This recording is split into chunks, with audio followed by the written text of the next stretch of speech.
Imagine running to represent a state, and while running, you say you hate part of the state.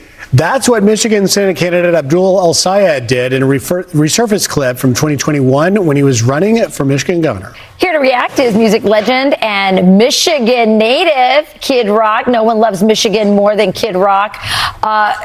Kid, so let's talk about this, because in Wisconsin we have someone running for governor who hates Thanksgiving, and now you have someone in Michigan running for Senate who hates what might be one of the most beautiful towns in America, which is Mackinac Island. So for those who don't know about Mackinac Island, tell us what it is and tell us your reaction to what he said.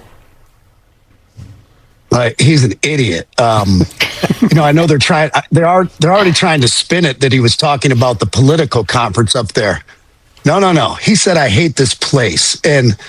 Mackinac is one of the most beautiful places in America. And don't take my word for it. Ask the millions of people who have visited. I just recently had some friends up here at my lake home in Charlevoix, Michigan, from South Alabama, from Birmingham, Alabama, but have a lake house in Alabama. Knew nothing about northern Michigan. So one of the first things I do is take them over to Mackinac Island. There's no cars there. You get a buggy pulled by horses. You tour the island and the old Fort Mackinac. There you see the beautiful landscape and homes overlooking Lake Michigan and the Mackinac Bridge.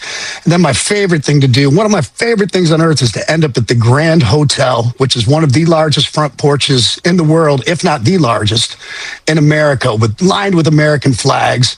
And you're sitting there having a whiskey drink before you go to dinner. And it's God's country. Every little town up here in North Michigan is like a Norman Rockwell painting come to life. And it's complete idiocracy. I mean, I think we have to be very careful of people like Mandami and El-Sayed and their Islam, their what they believe in Islam. This man's saying he hates Mackinac, but he has property in Dubai. We have to be very careful of these wolves in sheep's clothing. And to make another point is, I would employ Mike Rogers, my friend Mike Rogers, to debate this man and have him state on the record, have him pledge allegiance and acknowledge we are one nation under God, not Muhammad, and call him out in what his book says. The faith they subscribe to, that it says there will be no peace on earth until everyone converts to Islam. And if you want to leave Islam or you won't convert, that they say it's okay to call for your death.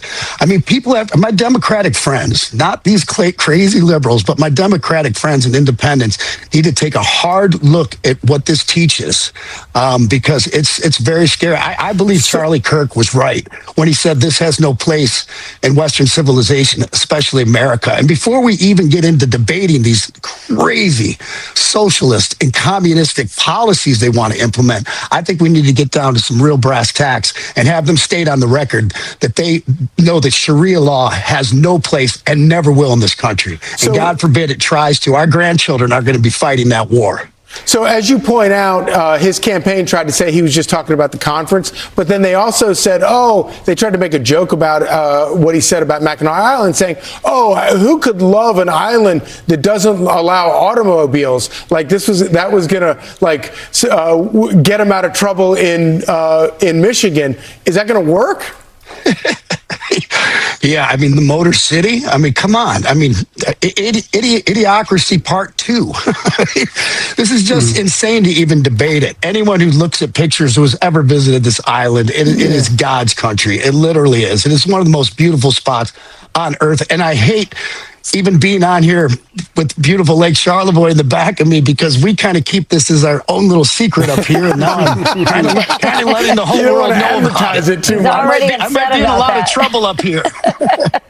The secret is the cat's out of the bag. Hey, Kid, let me ask you about something else, because earlier I was talking about how cool it is that country music now rules the Billboard Hot 100. Literally, first, second, third, fourth, and fifth. Of course, choosing Texas, Ella Langley's at the top, followed by Ben by now, Morgan Wallen. I Knew It, I Knew You. Taylor Swift, leaning back into her country roots. You have country roots as well. And then Ella Langley and Morgan Wallen have a duet, and then rounded out by Estella Lefley. What do you make of this?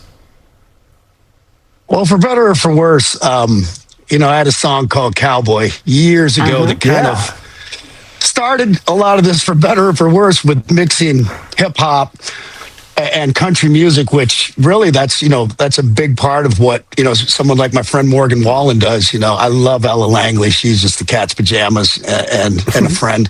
I think it's great, but really a lot of this country music has really turned into pop music, and you have to just call it what it is. It's really pop music, and I think it's light years better than the pop music. If I happen to click on a pop station, I don't, and I just might be old grandpa, like I hate that music, but I would rather hear the country tinges in it than the pop music, coming out of LA and other spots. Kid, you have you have a new album coming out. Tell us about it before we have to let you go, because I know you're excited about it. You sent me a little taste of it on my phone, and I loved it. So let's just talk about that quick. Yeah, it's kind of the spiritual journey I've been on, and I've had a calling through James 1:17, my middle name being James, and 1:17, my birthday, and I looked up that passage a while back, and it's all good things basically come from God. And after I wrote the verse for the Turning Point halftime for Cody Johnson's song "Till You Can't," about Jesus giving everyone a second chance, I started writing more songs. And growing up Catholic and going to Catholic church, I was always like, I have to confess, this is boring. This music's terrible. And so I would go to Baptist churches and non-denominational, just looking for the music that I wanted to hear. And there's some good stuff, but it was always a little bit of this dark place. So I decided to write the songs that I kind of wanted to celebrate Jesus and my faith with, which are rock and roll, country, hip hop. And I picture, this celebration on a Saturday night, everyone celebrating God, drinking beer, just having a great time, making it this place that you want to go to, that you don't want to miss, not that you have to go to. Well, I love it. The album is great. The music is fantastic. I'm just going to say I still like a good Gregorian chant. So that's just me. Oh, yeah. All